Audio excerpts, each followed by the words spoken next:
ఈరోజు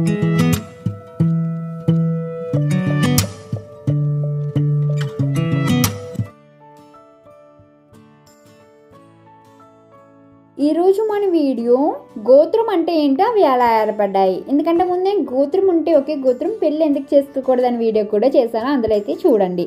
అయితే ప్రతి వంశానికి ఒక మూల పురుషుడు అయితే ఉంటాడు కదా. మనిషికి జన్మనిచ్చేది స్త్రీ అయినా మనుషుడి తాలూకు మూలానికి మాత్రం జన్మనిచ్చేది పురుషుడే కాబట్టి అతని పేరు మీద మనం అన్నది ఆధారపడి అన్నది ఉంటుంది అన్నమాట. అంటే ఆ యొక్క గోత్రం బట్టి మూల పురుషునికి బట్టి ఆధారపడి ఉంటాము.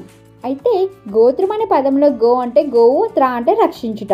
అటవీ జీవనాన్ని గడిపిన మానవుడు అంటే గోవులు అంటే వాటి రంగులను తోలుతంట ఆయా వ్యక్తులను తాత ముత్తాతలను గుర్తించుకట నల్లావుల వారు, కపిల గోవు వారు, తెల్లావుల వారు అని మూల పేర్లు బట్టి పిలిచేవారంట.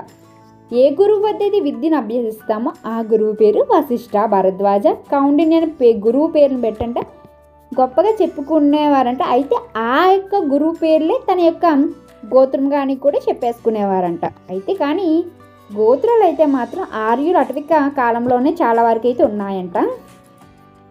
కానీ ఈ యొక్క తోలుద గోత్రముల బ్రాహ్మణులు, క్షత్రియులు, వైశ్యులు మాత్రం కలిగి ఉన్నారు. అయితే కానీ ఒకే మూల తండ్రికి పుట్టిన పురుషుని అంటే అదే పురుషుడు ఉంటాగా పురుషుడికి పుట్టిన పిల్లల మధ్య సగోత్రికుల మధ్య అనమాట వివాహ సంబంధం అయితే ఉండకూడదు, వేరు గోత్రం మాత్రం వివాహం చేసుకోవాలని చెప్పేసి అప్పుడు చెప్పారంట.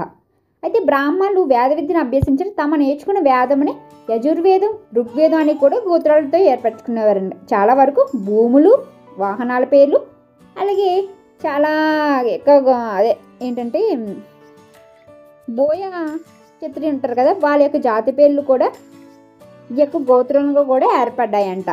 అంతేకాదు ఈ యొక్క విశ్వామిత్రుడు వంశంలో పుట్టినంటే ధనుంజయుడి పేరు మీద కూడా గోత్రం ఉందంట.